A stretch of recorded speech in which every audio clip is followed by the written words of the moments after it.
Welcome everybody to this podcast, MedMinds Uncovered. Here at MMU, we strive to share the impactful stories of various medical professionals to change the world for the better. Hosted by Komobi, stay tuned to discover your inner potential. Hello everyone, welcome back to my podcast, MedMinds Uncovered, where we navigate the lifestyle of medical professionals to inspire our upcoming youth generation. Today we are honored to have Dr. Anoop Reddy here with us today. Good evening, everyone. He is a board-certified neurologist in Tampa, Florida in practice, and has been previously affiliated with a variety of hospitals, including Advent Health Tampa Hospital, and now a solo practitioner. After graduating from medical school, Dr. Reddy completed an internship in internal medicine from Cornell University in New York City, New York, and then a residency in neurology at the State University of New York at Buffalo in Buffalo, New York.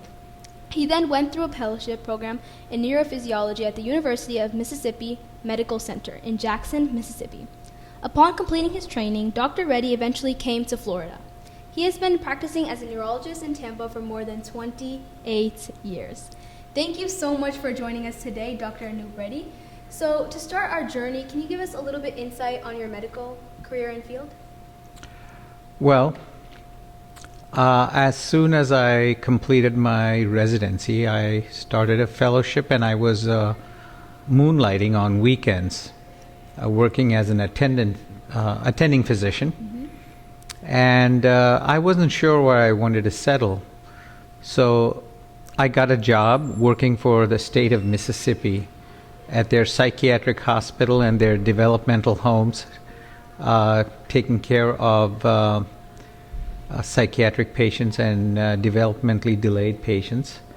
A lot of them were epileptics. And then finally, after going around interviewing and looking around, my wife, myself, and at that time our son just turned 2. Wow. We moved to Tampa 28 years ago. So we're here 28 and a half years. Next March it'll be 29 years. Wow. That's an incredible story. Thank you for sharing with us. And do you think there's been any challenges or struggles through the road on your road path through your medical journey? Well, everyone in life has struggles. Definitely. And medical specialties are quite rigorous. Mm-hmm. And a lot of work.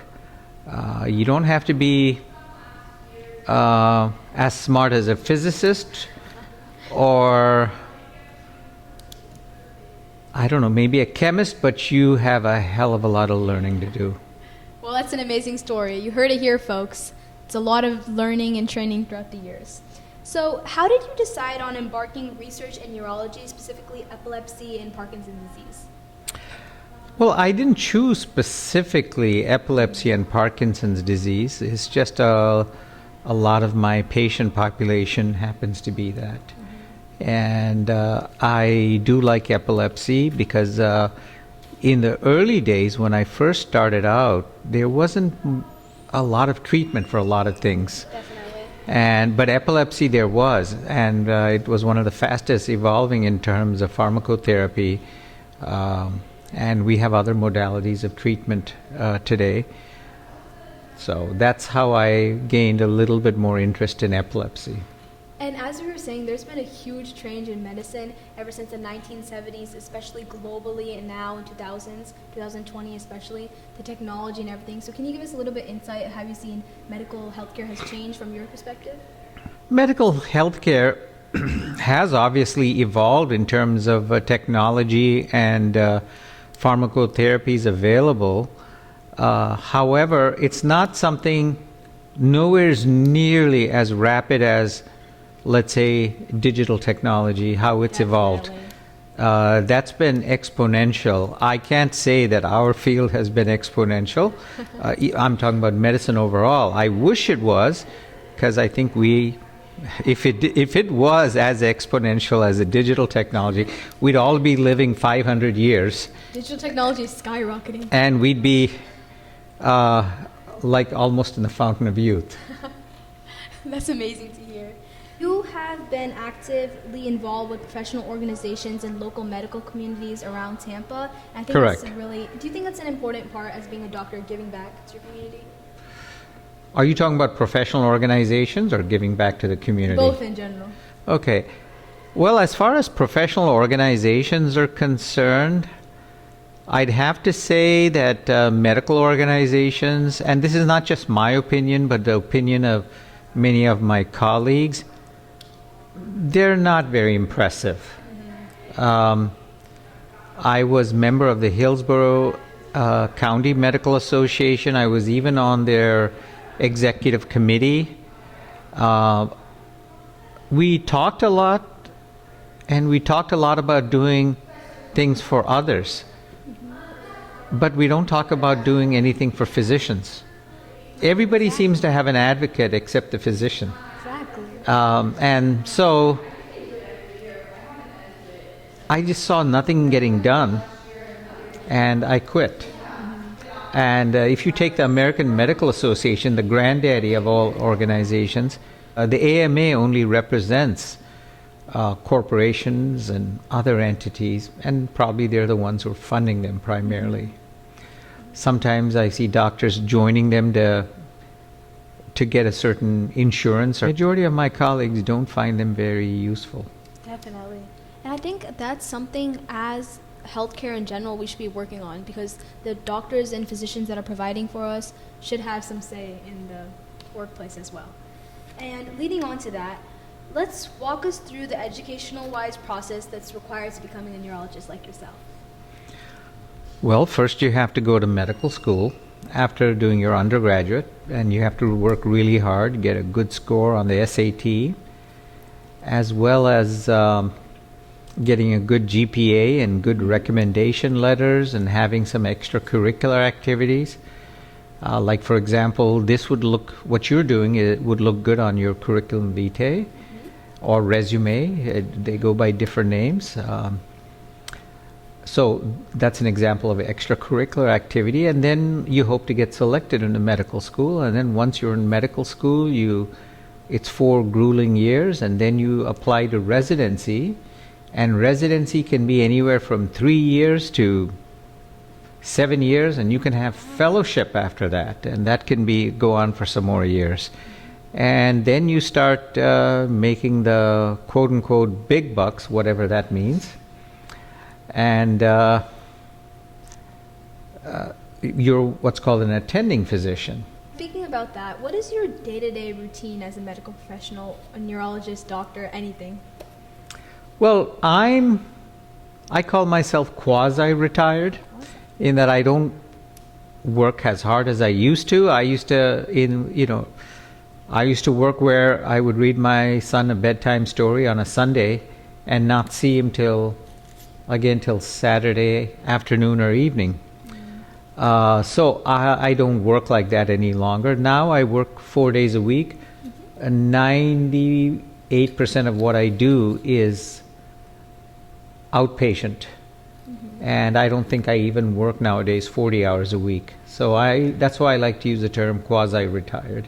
So my routine nowadays just consists of getting up and taking the dog for a walk, and subsequently going to the office and start seeing patients. Most days I take a lunch break, some days I can't. Then I come back, see patients in the afternoon, and come home. How do you adapt to the healthy lifestyle as a doctor, as your day-to-day routine? How do I adapt to a healthy lifestyle? Well, the days when I was rounding from when I left the house 7 a.m. and came back at 11 or 12, one thing my wife and I always did back then, we had a tandem bike, because my wife doesn't know how to ride a bicycle, and plus she couldn't keep up with me, at least back then. Wow. And so all around Corey Lake Isles, we used to ride a few rounds, try to get some exercise. Mm-hmm. Great. You heard it from the doctor. Your exercise is important. And speaking of healthy lifestyle, is there any healthy lifestyle that you promote to your patients, specifically those going through diseases or anything? Moderation in everything you do. Perfect. Moderation, moderation, moderation. Mm-hmm. Moderation is a drink a day is okay. Might keep the doctor away. Go for walks. Don't do anything elaborate in terms of exercise. Do something fun, because consistency is more important than the intensity of your exercise. Definitely. consistency. Do something that you know you'll do every day, just like you know you'll have to shower every day or you want to shower every day. Maybe as a little kid, your mother had to drag you by the ear to have you shower, but now as an adult, if you don't shower, you feel uncomfortable. So your exercise should be something so routine and that you're used to that you want to do. Definitely. It's far more important to be consistent in your exercise rather than the intensity of your exercise. Very important point. And like Dr. Reddy was saying, you should want to do it too. It shouldn't come from anybody else. You should be controlling like your day-to-day routine. If you force yourself to do it, then you'll eventually give up. It should come from the heart. And speaking of the patient side, what you do when you have patient fatalities of the sort, how does this affect you mentally, or how do you deal with it in emotional side, not just as a doctor, but as a human being with empathy? Well, there is the human side. We obviously feel a lot of empathy, and our heart goes out to the family for losing a loved one. At the same time, if you want to function as a doctor, you have to learn to keep a barrier, because it's something that you do, it's something that you don't see once, you see repeatedly, and you have to keep a barrier and not let your emotions get the best of you. Definitely. I think that's a great response to other people who are wondering the same question out there. So, neurological diseases like dementia, and if you could define dementia for us, it would be great after I say the sentence, are growing public health concerns worldwide, globally. What are the early signs that people should look out for? Maybe if they have a mom, dad, brother, uncle out there. Most common one is forgetfulness. And let's take the most common dementia, which is Alzheimer's. Alzheimer's, the most common presentation is forgetfulness. First, you lose short-term memory, but you remember long-term memory very well. And when it advances further, the long-term memory ceases. And the pathology that occurs in the brain, it depends on where the pathology starts. I don't want to get into details, but there is a thing called amyloid plaque that builds up in the cortex. That's the most superficial part of the brain. And if that, let's say, starts in your language center, you may have what's called aphasia, where you're not able to get your words out or understand words. If it happens in your visual cortex in the back of your brain, you might start to have visual issues. But the most common by far is memory issues. And if you see that your loved one is losing the ability to do certain activities of daily living, including getting lost driving, forgetting to cook something that they cooked for 40 years, that is something you probably have to see a doctor for. You heard it here, folks. These are important signs that anybody should be looking out for. And is there an age that we should be looking out for these certain diseases? Well, with respect to dementia, you have rare cases of where it starts in the 30s. You have uncommon cases starting in the 40s, 50s. And then after 65, really, after 60, each decade, your probability of having dementia goes up exponentially. Wow, that's a really insightful comment there. Thank you. So Parkinson's disease is also another area that you focus through when you're learning about neuroscience and neurology in general. How do you approach helping patients maintain quality of life despite its progression that goes on? Well, the sooner they come to a neurologist, the better. Definitely. Parkinson's is definitely a progressive degenerative condition. But the important thing is, how early does the patient get treated? Unfortunately, I have patients who come to me in late stages, and I tell the family, they're pretty far gone. There's not a whole heck of a lot that I'm going to be able to do. But if I catch them early, then I treat them aggressively. And I've had Parkinson's patients who I've caught early, who have been with me for over 20 years, still doing all of their activities of daily living. Some Parkinson's have more complications than others. One of the complications is dementia also. So it all depends. You have some Parkinson's patients who have postural instability. They stand and all the blood pools downwards and they can faint. So it has various manifestations. Some people, like any other disease, get a worse form of it, and some people get a milder form of it. But the important thing I say is whenever someone has something, see a specialist as soon as possible and have them treated aggressively. That's correct. And I think going through a doctor firsthand and treating it aggressively, severely, takes your chances of making it progress, like it reduces it, which is good. Speaking directly from the further advancements, how has technology like telemedicine changed the way and changed the game field, really, of how you deliver these neurological care, especially post-COVID-19? Because COVID-19 obviously was a huge standpoint and a huge spotlight on the healthcare system and how doctors were functioning. Telemedicine is appropriate in some cases, and in some cases it's not. Unfortunately, I think patients who should not be seen by telemedicine are being seen by telemedicine as well. Let me give you an example. In my practice, if I have an epilepsy patient where I don't have to put my hands on them, auscultate their heart, check their reflexes, check how they stand, check how they walk, like migraineurs, trigeminal neuralgia, burning feet, like let's say from diabetic neuropathy, epilepsy. I can handle that by telemedicine. But let's say I have a patient who has a dropped wrist, a dropped foot. I need to see him in person. Parkinson's, I definitely need to see him in person. I check different reflexes. I check their gait. I check how they move, how they swing their arm when they're walking, how many steps they take to make a 180-degree turn. All sorts of subtleties I look at, which I can't do through telemedicine. Yeah, those minor changes can make or break their progression through the disease. So sometimes it's very irrational to just do it online, which is something that you touched on.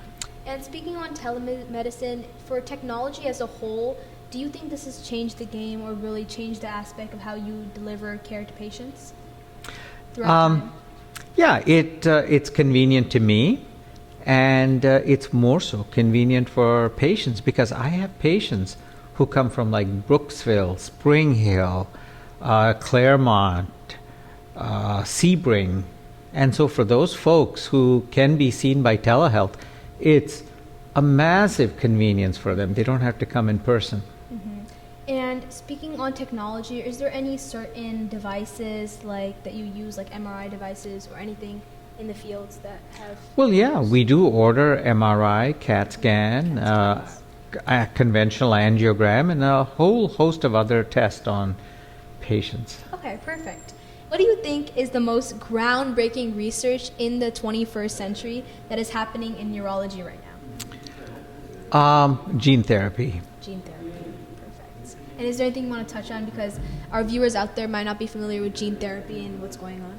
Well, I haven't had a patient that I treated yet, and I didn't. I only read about the literature many years ago. I personally, as a neurologist, I haven't seen any standard of care gene therapy out there.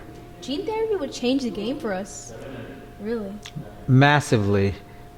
I'm just hoping in my lifetime I could see that, just like in the 1970s after the integrated circuits, how IT had where every 2 years technology was doubling. I'm hoping we see something like that. Otherwise, medicine in the last 40 years has been very slow to evolve. I wanted to touch on that. Like, IT has made a huge, remarkable change. I think after the inventions of computers, it just rapidly changed from there, which is huge. Hopefully, healthcare can do the same. But I think healthcare is progressing as we go on, which is amazing. Right. The limitation in IT is Moore's Law, and we're approaching that. But still, they have had a fabulous run. Well, So neurology is evolving rapidly, as we talked about before. What excites you the most about this field? So what are you looking forward to for our young viewers out there, what they can change maybe when they become doctors? Well, everything happens slowly, so it's not like you have a processor. I'm just making a homology. Like in IT, you have a processor that's doing 1,000,000 bytes per second, and then a year later you have one doing 1 quadrillion bytes per second.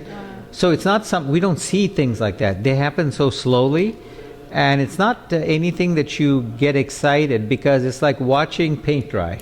Thank you for that statement. I think it's important for the viewers to see out there that although healthcare changes a lot over time, sometimes we need to go back to the basic steps of healthcare too. And what are some common myths about being a doctor, especially for those watching who are young, that you would like to debunk for the new generation? Well, I don't know what the common myths are, but I'm assuming, and excuse me if I'm assuming wrong, but a lot of people think that if you're a doctor, you're going to be rich. That was the case back in the 70s, 80s, to a lesser extent the 90s. But no, that is no longer the case. So far, as a doctor, you can be comfortable, but I wouldn't use the word rich. And I don't mean to be a pessimist. I am overall an optimist, but I have a feeling that a day is going to come that when we're not even going to be comfortable necessarily. Definitely. I think that's really crucial and key for anybody who's going through finance. Inflation has severely increased the amount of money that we spend, but salaries are not going up. So that's an important subject to touch on. And speaking of medical leadership, leadership is often a huge aspect of your day-to-day life. So what qualities do you believe make a good leader and doctor? Well, I never thought of a doctor as a leader. When you say leader, are you talking about a leader in the community or a leader to his patients? Well, oftentimes doctors are viewed as leaders in the community, leaders in the hospital setting, leaders in our overall day-to-day life of making progressions in healthcare, in that sense. Okay. Too. Yeah, I haven't thought about that much, only because I never saw myself as a leader or my colleagues as a leader necessarily. But I guess what makes a leader is you have to care for people, you have to show interest in people, and then people gravitate towards you. Definitely. I think that's interesting to see, because certain qualities that make a doctor are certain qualities that you need in everybody's day-to-day jobs as well. So this is a question that's very interesting because it's been in the spotlight of many people's minds for a lot of years. So what are your thoughts on the healthcare system that's been changing in America? Healthcare started out as a means to care for patients. But what I'm going to say is quite controversial. I think healthcare has become a business,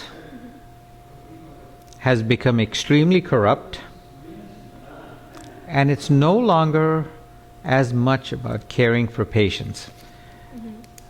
Doctors still care for patients, but pharmaceutical companies absolutely do not care for patients. Insurance companies 100% don't care for patients. Attorneys who claim to sue to bring about justice don't give a rat's rear end for patients. Definitely. Hospitals, I don't think, care for patients. And I hate to say that, but that's what I find. Yes, I think it's important to see that as healthcare is going on, you might think that, oh, patient care is a spotlight, but sometimes that's just simply not the case. Thank you so much for touching on that. That was a very important field or perspective to bring to light. So this is a little fun question that I like to throw out there. Sure. So if you could host a dinner party with any 3 famous people, who would you invite and why? Interesting. I'd probably invite, and I want you to listen to my answer fully for me to give you a reason why. I would probably invite Adolf Hitler, Mao Zedong, Joseph Stalin, and Winston Churchill, and try to find out why they did what they did. Definitely. What were they thinking? And try to understand the situation. That's a great answer. Unique. I have never heard that one. I'm picking on these four because they're more contemporary, at least in a relative sense, and they probably have the highest numbers in the 20th century, or from the 20th century till now. So this question is more for the young generation and young students out here watching. What are some biggest advice steps for those wanting to become neurologists in this society? The biggest advice is, well, the first advice is anything you do, you better darn well like it, or don't do it. And if you think you want to give it a try, then learn to like it. That's when you'll be successful. And the third advice I'd give is try to be a good clinician, because I've seen how clinical skills are declining year by year. The clinicians before my generation were better than I was, and the clinicians in this generation are not as good as we were. And I'm not talking about me personally, I'm talking about everyone. I think one should be a very good clinician, because there are a lot of things that investigations are not going to give you the answer. There's a lot of things technology is not going to give you the answer. Be a good clinician. That will save your rear end many times. And this is a quote that I just like to throw out there. Oftentimes we think, oh, technology can do this and this, but who made technology? Humans. So your mind can get you farther than you think. And how important do you think CV and extracurriculars are to those who are looking to apply to medical school in general? I don't know about the rest of the world, but I can tell you in our society, it's everything. I've seen some real dumb doctors with a CV as thick as a small town phone book. And I've seen some real smart doctors with a one-page CV. People either don't care, sometimes don't care, and they just want to look at your CV, or care, but the only way they can judge you is by looking at your CV. So have a damn good CV if you want to try to get into medical school at least. And then even after medical school, if you when you apply for a job, when you apply for research grants, etc., people look at your CV. That is you. Whether it's you or not is a different story, but that is what people perceive as you. Definitely. CV is everything, especially in today's American society. So if you could tell your younger self something as you started your career in neurology and as a doctor, what would it be? Any advice in general? Get a better CV. Okay, thank you. And do you have any last words or remarks for aspiring neurologists or upcoming youth medical students in terms of neurology? Any last words? Well, whatever you do, do it because you like it. Be a good clinician. Thank you. Well, you heard it here, folks. Thank you so much, Dr. Anoop Reddy, here for your time today that you've laid out here today. I think the work you do as a neurologist in general is so beneficial for our society. Thank you so much for your time. Thank you for having me on board. Thank you.